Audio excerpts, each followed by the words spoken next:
A question was asked me, what puja we are going to have today. And I kept it a secret.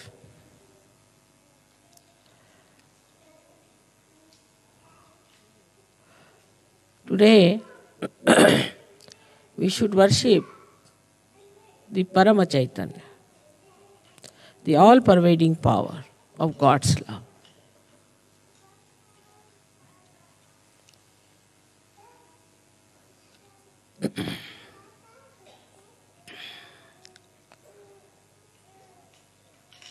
We are aware that Paramchaitanya does everything. At least mentally we know that everything is worked out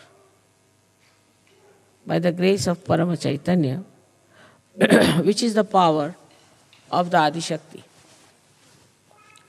But still, it is not so much in our heart.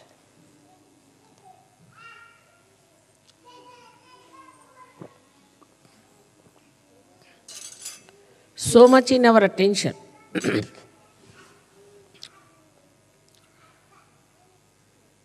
We can consider Paramchaitanya like an ocean, like an ocean which contains everything within itself. Everything, all the working, everything is within its own limits. So it cannot be compared with anything. You cannot compare it. Now if you see the sun, then from the sun, the rays have to come out to work it. If you see somebody, say a person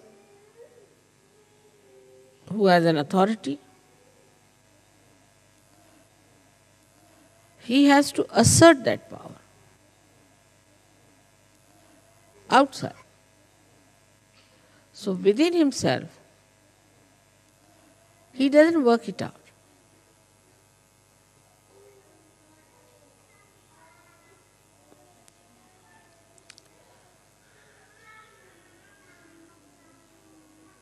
Say for example, if there's a seed,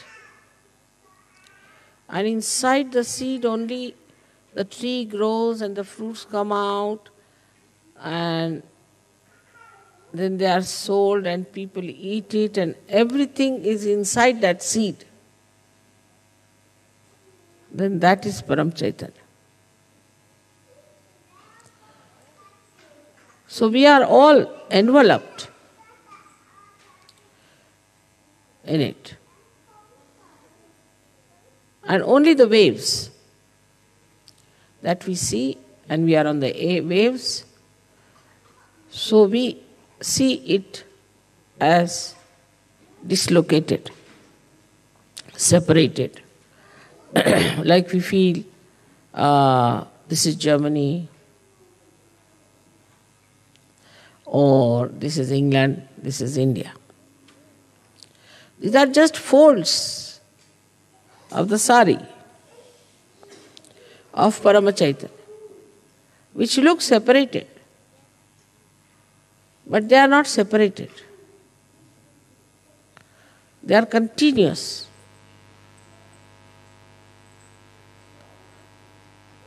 So the connection is absolutely complete. If I pull a thread from here, the thread will throughout be pulled. In the same manner, this Paramchaitanya is working within itself. And there is nothing without. So when you are Sahajogis,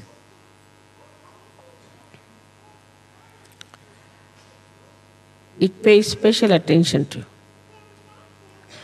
Or I should say, it becomes absolutely one with you.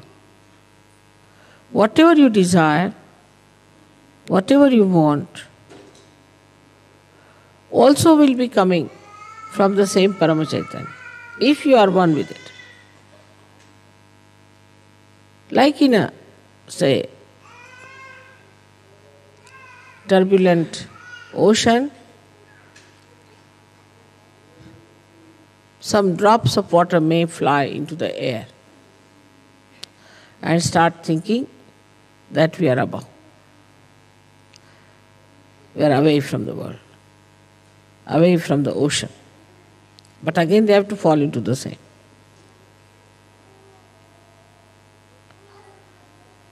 So this formless energy,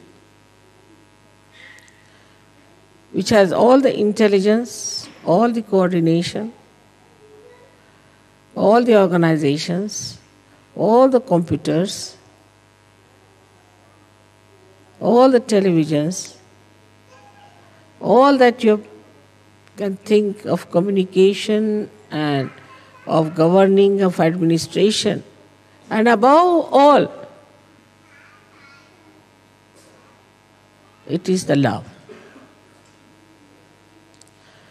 It is the love of God and love of your mother.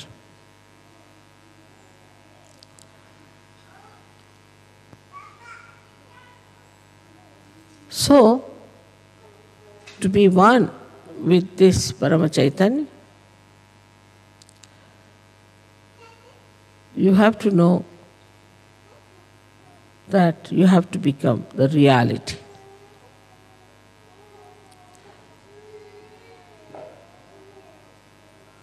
For example, if you take a photograph of mine sitting here, maybe my photograph might give you living vibrations, all right. Though it's a photograph.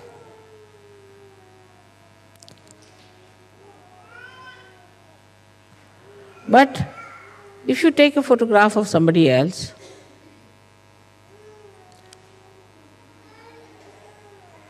it will not work out Sahaja Yoga. The reason is that somebody else has not become the reality. It's like any other painting if you see. Supposing we see a painting where it is raining. This rain does not nourish the flowers. It does not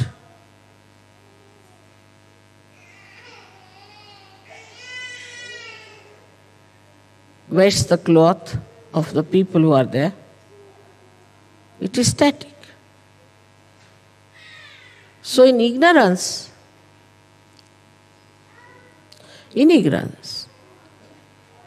we just have the picture which is static about reality.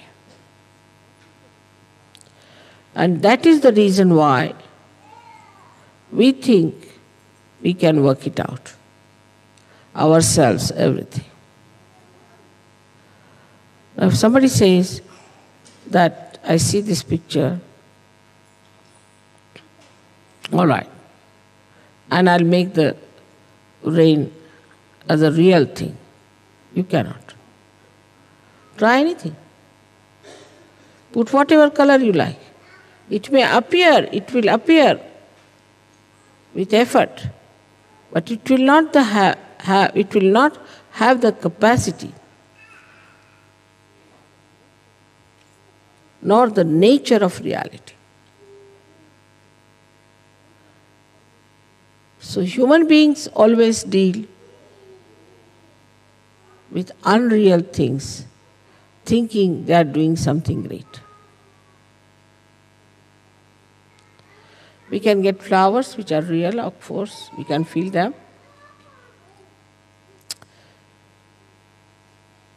We can create plastic flowers, we can create paintings, exactly the same as they are. But we can't produce one flower on our own.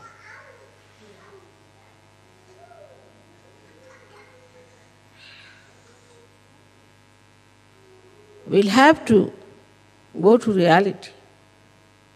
Is that the Mother Earth is going to produce it. Or the sun is going to help the Mother Earth.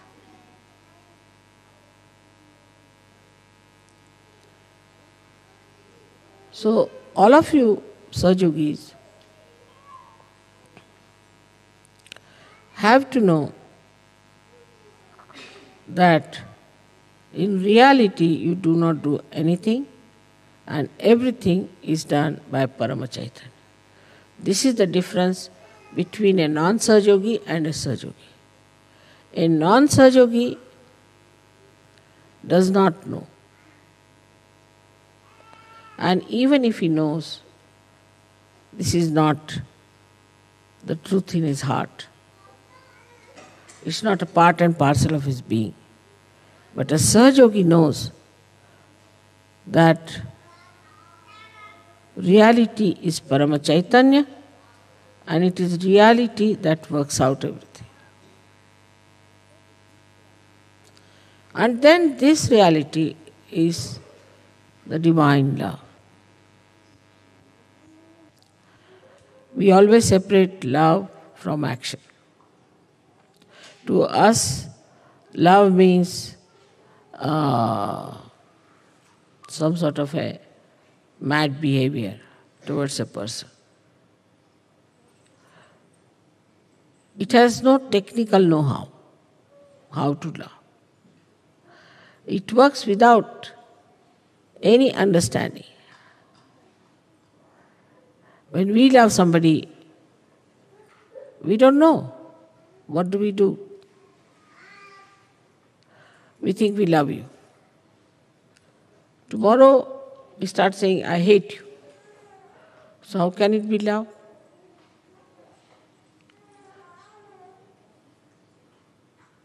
We love our own children, love our own family, love our own friends, which is so unreal. If it was real, it would never have failed. That you cannot definitely say that, all right, today you'll work for your son and be very selfish about your son. But you can't say tomorrow how he will treat you or you will treat him.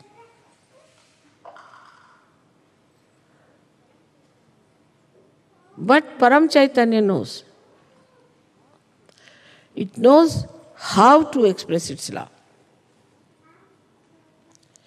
Not only that, but it's an eternal feeling of love, which may change its hue, color,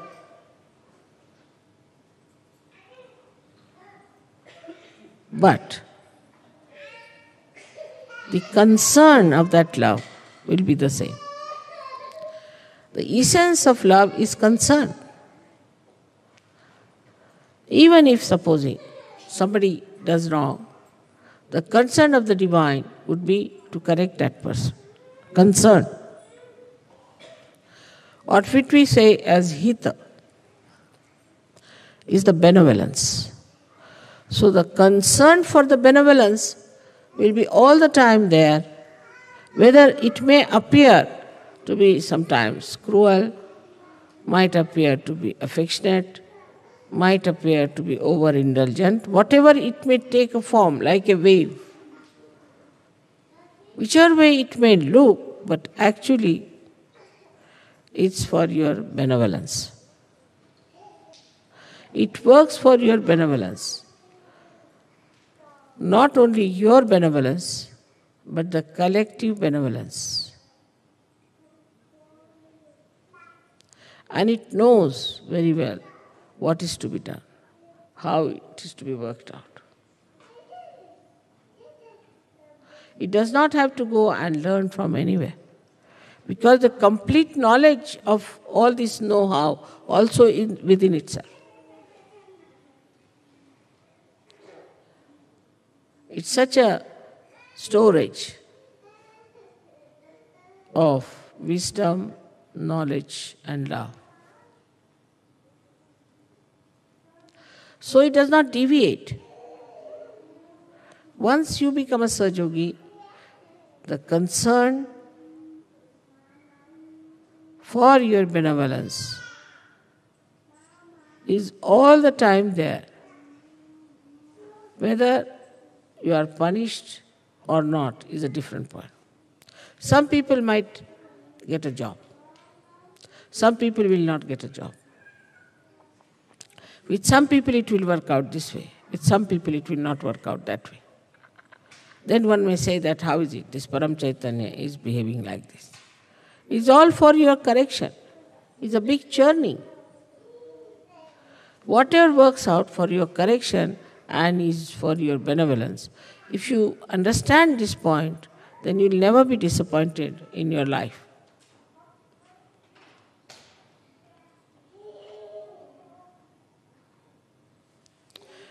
And it has no concern of its own benevolence, because it is complete benevolence itself. It never thinks how it is going to be benevolent or helpful, because it has no botheration about it. A man, say, who has everything, worldly things, still may be concerned about getting more. The greed there would be. But as it is the complete Purna, it has no greed. It's fully satisfied with itself. And because it is so powerful, so knowledgeable, that it has no doubts. No doubts of any kind.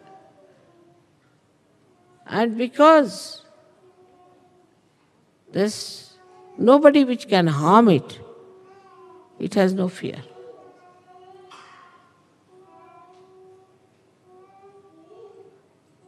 And you all have now felt that Paramchaitanya should give you a complete, fearless life, a peaceful life, and a joyous life. Like a child who finds his mother, then he stops crying. No more. Now he's found his mother. In the same way you have found Paramchaitanya and the connection within. So you don't have to worry for anything, don't have to think about anything, don't have to plan about anything. Only thing is you have to jump into it. Just jump into it. And know that you have become part and parcel of the reality. This, if you have understood, I think we have done a big job. Now we are in Germany, and you know, in Germany, there have been people who have tried to shatter the hopes of human beings. But even that happening, that took place, all those horrible things happened, that so many people died. Of course, they are born again, no problem. And such problems came up that they were thinking that the whole world will be finished. They were so much worried, they thought that the whole world will be finished. But did not. But this war has taught us a lesson. It has made us more collective. It has made us understand each other. Otherwise, how do you come out of the ignorance that we are this country, we are that country, racialism, then this so-called nationalism, so-called patriotism, all these separating forces, divisive things, saw clearly we are all human beings. And we should be treated as human beings. If you see the history, after every war, there has been a speedy movement towards knowledge of oneness of the world.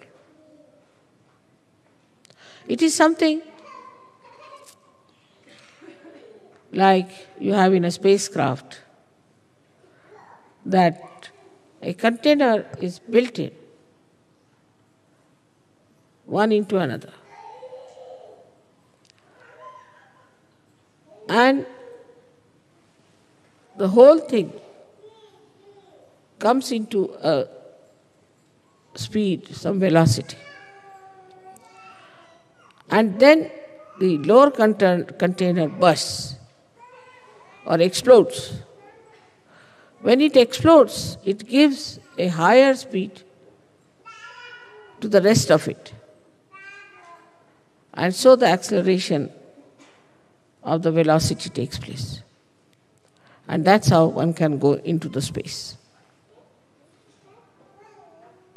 In the same manner, all these horrible things that have happened are explosions which brings you towards knowledge that there's something wrong with us. We are living with something unreal. Now the problems, today's problems as they are,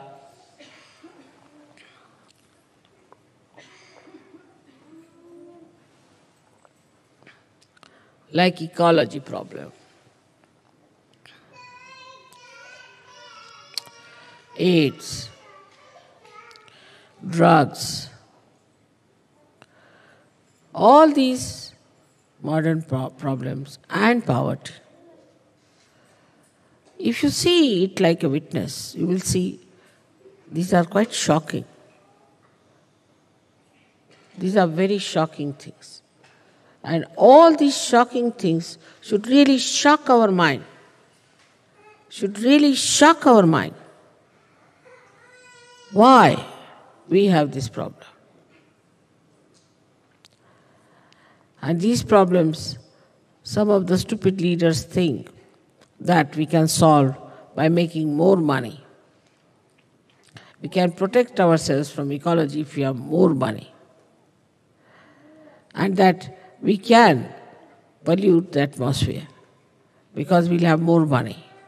And then we can protect ourselves so that everybody will have to have a mask moving about all over the place. But we should make more money to protect ourselves. Doesn't matter if there is ecological problem, doesn't matter. So you move about like a person who is entering into the area which is all full of fumes. All these stupid ideas come up because they do not see that what is human dignity is. That human beings are above everything else, above machinery, above all material things of the world. They will not talk that will balance the machinery. No. But what they will talk, that will make a man a greater slave of the machinery because he must have money. He must have more money. And with this more money, we can protect ourselves against this ecological problem. It is absurd. But if you understand the human dignity, then you have to understand that as a human being, we have to take a very positive, wise step to stop all the nonsense we have been doing.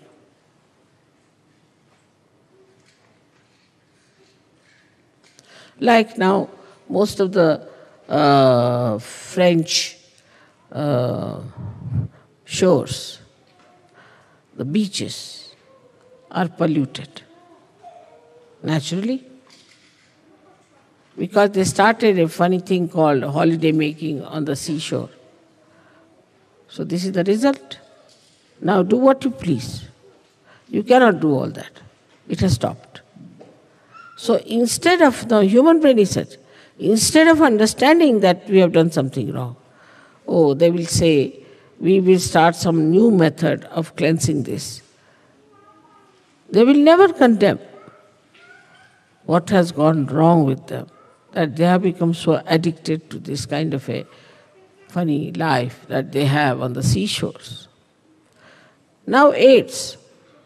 You'll be amazed that in America, why?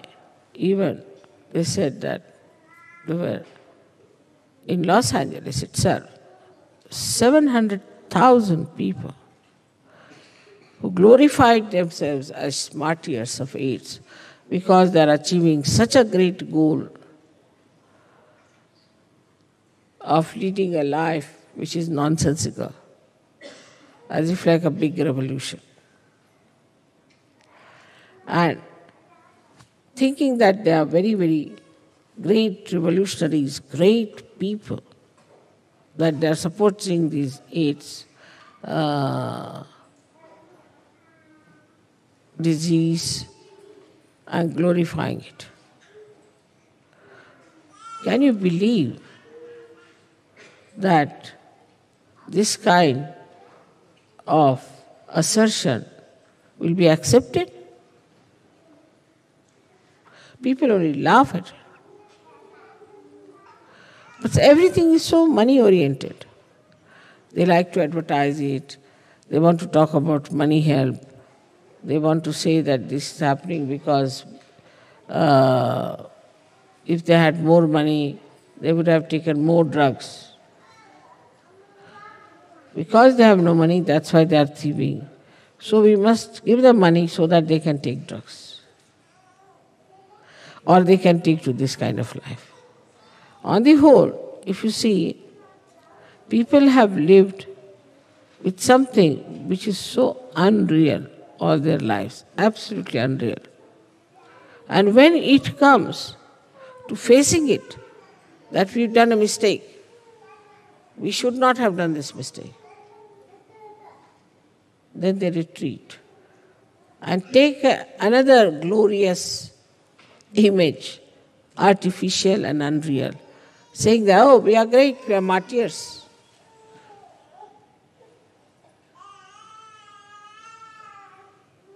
And this is what we call is Kali Yuga, where everything that is ignoble, everything that is to be detested, everything from which we should have protection will become the goal of people to achieve.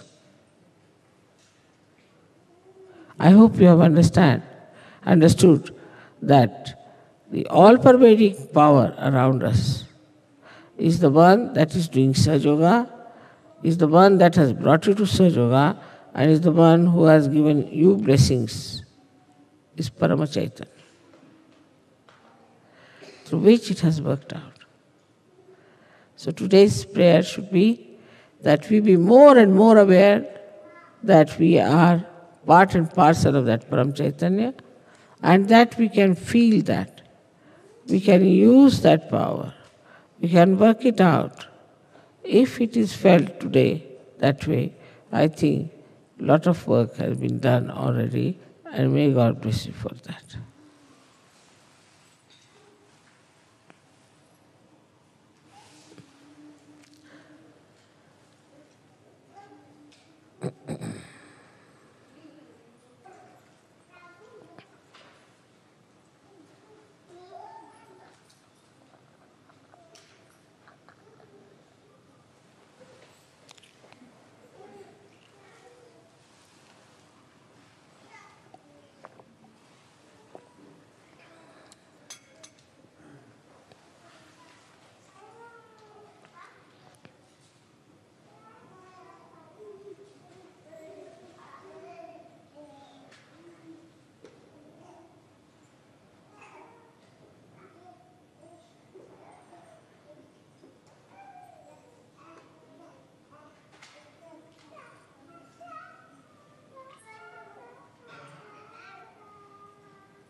Now,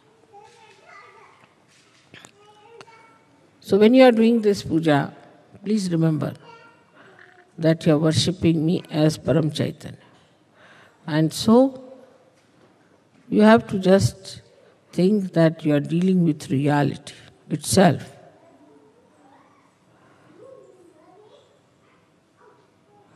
With that understanding, you have to do this puja.